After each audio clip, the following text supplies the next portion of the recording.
Praise lord, హల్లెలూయా. దేవునికి స్తోత్రం. ప్రభు పరిశుద్ధ గణనామానికి మహిమ కలుగును గాక. క్రీస్తునందు పిల్లరా, దేవుడు తన మహాకృపను బట్టి మనకు నూతన ఉదయకాల సమయంలో వేకునే రీతిగా ఆయన పాద సముఖములో ఉండి ఆయన గణనామాన్ని స్తుతించి ఆరాధించి గణపరిచి విలువైన శ్రేష్టమైన మూల్యమైన సమయాన్ని మన అందరికీ అనుగ్రహించారు. అందును బట్టి ఆయన పరిశుద్ధ నామమునకు మహిమ ఘనత ప్రభావం కలుగును గాక.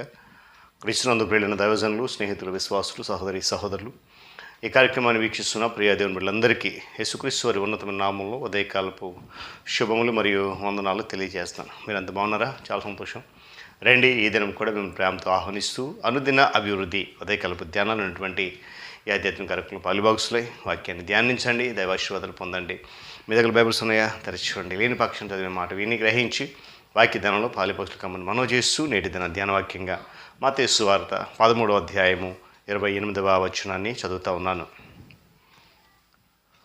ఇది శత్రువు చేసిన పని అని అతడు వారితో చెప్పగా, ఆ దాసులు, మేము వెళ్ళి వాటిని పెరికి కూర్చుట నీకు ఇష్టమా అని అతన్ని అడిగిరి. దేవుడు తన పరిశుద్ధ లేఖన మాటను మన కొరకు దీవించును గాక. తలలోంచి కళ్ళు మూసుకోండి, ప్రార్థన చేద్దాం.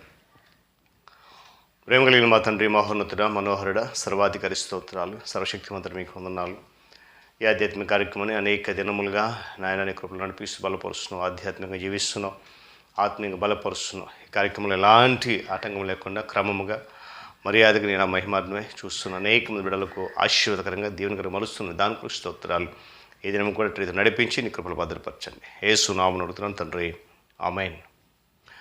చాలా సంతోషం పిల్లరా. చదివినటువంటి వచనం మనందరికీ బహుశా తెలుసు. గడిచిన 2 దినాలుగా మనము ఏది దేవుని చిత్తము అనేటువంటి అంశాన్ని ప్రారంభిస్తూ స్వస్థత పొందుట దేవుని చిత్తమా అని ఇంకా దినం ధ్యానం చేశాం.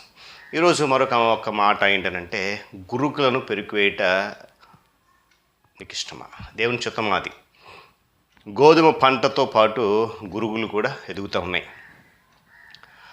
దానివల్ల గోధుమకు చెందాల్సినటువంటి సత్తువ, ఆ నీటిని గురుగులు అనుభవిస్తూ ఉన్నాయి. పంట కంటే ఎక్కువ ఎదిగి పంటకు నాశనం కలుగజేస్తున్నాయి, పంటను అణిచివేస్తున్నాయి.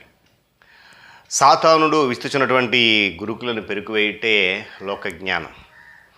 గురుకులు పంటకు ఆటంకంగా ఉన్నాయి. అయితే గురుకుల వలన ఎటువంటి ప్రయోజనం లేదు, నష్టం తప్ప. అయితే గురుకులు పెరికివేయడానికి మనం తొందరపడుచున్నాం. గమనించాలి. నేడు మనం గమనించినప్పుడు పిల్లరా, సమాజంలో సంఘాలలో గమనించినప్పుడు కొందరు విశ్వాసులు, యథార్థంగా జీవిస్తున్నటువంటి, భక్తి కలిగి జీవిస్తున్న విశ్వాసులను, మనుషులను అణచివేసేటువంటి క్రమంలో కులాభిమానం వెదజల్లేటువంటి ప్రక్రియను చూస్తూ ఉంటున్నాం. ఇప్పుడు గమనించిన కొందరు అన్యాయ క్రియలను బట్టి, కొందరు అసూయను బట్టి మన యొక్క రక్తం ఉడికిపోతూ ఉంటుంది.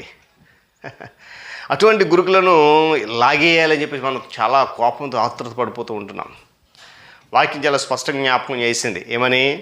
గొర్రె చర్మం వేసుకొని వచ్చు తోడేళ్ళని కనుగొన్నప్పుడు వాటి ముసుగు చీల్చేయాలని త్వరపడుతూ ఉంటాం. అబద్ధ ప్రవక్తలు, దుర్బోధ చేసేవారు మరియు భక్తిపరుల వేషం ధరించుకున్న వారిని మనం చూసినప్పుడు ఆ వేషాలను బయట పెట్టాలని చెప్పేసి అనుకుంటాం. అయితే అలాగ చేయడానికి ముందు ఇది దేవుని చిత్తమా, ఈ విషయమందు ప్రభు ఆలోచన ఏమిటి అని మనం తెలుసుకోవాల్సిన అవసరత చాలా ఉంది. ఆనాడు గురుకులను పెరికి కూర్చుట నీకు ఇష్టమా అని అడిగిన వారికి యజమాని చెప్పినటువంటి సలహా ఏంటంటే, వద్దు అని జవాబు ఇచ్చాడు. ఇది ఆశ్చర్యంగా ఉంటుంది, కానీ ఆయన దానికి వివరణ కూడా ఇచ్చాడు. అదేంటి, గోధుమ పంట నాశనం అయిపోతుంది, పంట అణిచేస్తున్నాయి, ఈ గురువులను పెరికివేస్తున్నాడు, వద్దంటున్నాడు యజమాని అని చెప్పి చాలా ఒక ఆశ్చర్యమైనటువంటి విధానం. కానీ వివరణ ఇచ్చాడు. ఏంటి తెలుసా? గురుకులు పెరుగుచుండగా తీసివేస్తున్నప్పుడు ఒకవేళ వాటితో పాటు గోధుమలు కూడా వచ్చేస్తాయేమో, వాటిని కూడా మీరు లాగేస్తారేమో, పెళ్ళంగిచ్చేస్తారేమో, కోతకాలం వచ్చే వరకు రెండింటిని కలిసి పెరగనివ్వండి, ఇబ్బంది లేదు. ఏమన్నాడంట? కోతకాలం వచ్చే వరకు రెండింటి సమానంగా ఎదగనివ్వండి. కోతకాలం ముందు దేనికి దానికే ముందుగా ఏం చేస్తాం? గురుగులను కూర్చి కాల్చివేయడానికి కట్టలు కట్టి గోధుమ నా కొట్టుకు చేర్చండి. దేవుని స్తోత్రం కలుగును గాక. అలా కోతకాలం చెప్పండి, ముందు గురుగులను పెరకండి, కట్టలు కట్టండి కాల్ చేయడానికి, తర్వాత గోధుమ. చూడండి, అంటే ఎంత చక్కటి వివరణ. అంటే గోధుమ పంట ఎదుగుతున్నప్పుడు గురుగులను లాగివేయడం అనేది దేవుని చిత్తము కాదు. గమనించాలి. ప్రభు దృష్టి ఎక్కడ ఉందంటే ఆ పంట మీద మాత్రం ఉంది. పంట ఎదగాలి, ఆ పంట దేవుని కనుదృష్టిలో దేవుని కాపుదలలో పంట ఎదుగుతున్నప్పుడు ప్రక్క వచ్చినటువంటి గురుగులు ఎలాంటి హాని దానికి చేయవు. ఎందుకంటే ఆ పంటకు కావాల్సిన సత్తువ, ఆ బలము, ఆ నీరన్నీ కూడా దేవుడు ఇస్తాడు. అందుకొరకే ఆ గురుకులు పెరిగివేయడం దేవుని చిత్తం కాదు. ఎందుకంటే పంట ఎదగాలి. ఒకవేళ ఎందుకు వద్దన్నాడు, వివరణ ఇచ్చాడు. ఒకవేళ పంటను పీకేసే గురుగులను లాగేసేటప్పుడు వీటి కూడా వచ్చేస్తే ఏమో. గమనించండి, గురుగులు పెరిగిపోతున్నప్పుడు ఒకవేళ పంట కూడా పెరిగివేసేటువంటి ప్రమాదం ఉంది. అందుకే వద్దన్నాడు ప్రభు. యథార్థమైన విశ్వాసులకు అభ్యంతరం చెందకూడదు. భక్తిపరులుగా ఉన్నటువంటి వారిని, విశ్వాసం ఎదుగుతున్న వారిని, ఆత్మ బలపరుచున్న వారిని అభ్యంతరం చేయకూడదు.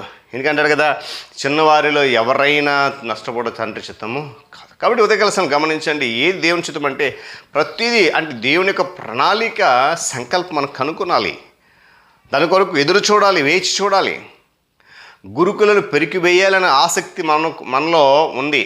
అయితే దానికంటే కూడా ప్రభుకి ఎక్కువ ఆసక్తి ఉంది పంట గురించి. అందువలన గురుగులను పెరిగివేయడానికి ప్రభు మనకు ఉత్తర్వులు ఇవ్వట్లేదు.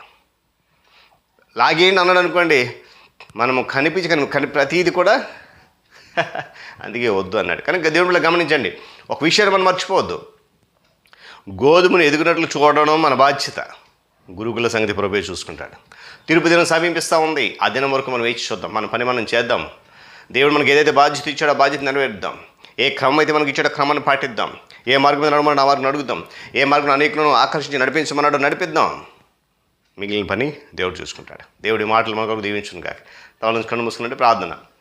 ప్రేమ కలిగిన తండ్రి, వందనాలు. మనోహరుడ, సర్వాధికారి, సర్వశక్తిమంతుల స్తోత్రాలు. మనకు నూతన ఉదయకాల సమయంలో ఇటు రీతిగా వేకునని పాద సముఖంలో ఉండి మీ నామాన్ని గణపరచుటకు, స్తుతించి ఆరాధించుటకు మీరు ఇచ్చిన నెమ్మది కొరకు స్తోత్రాలు. ఇలాంటి శ్రేష్టమైనటువంటి సమయం మనందరికి ఇచ్చి నీ కృపలో జ్ఞాపకం చేసుకున్న విధానం బట్టి స్తుతులు చెల్లిస్తూ నీ చిత్తానుసారంగా ఇంకనూ బలపరిచి అనేక మంది పాలిభాగస్తులే నీ మాటలు విరివిగా ప్రచురింప చేయడానికి వారికి సహాయాన్ని గ్రహించి నీ కృపతో నడిపించి మీరు ఘనత పొందండి. యేసు నామమున అడుగుతున్నాం తండ్రి, ఆమేన్. త్రియేక దేవుని దీవెన, ఆయన సన్నిధి కాపుదల సదాకాలము మనందరికీ తోడుగా ఉండి నడిపించును గాక. ఆమేన్.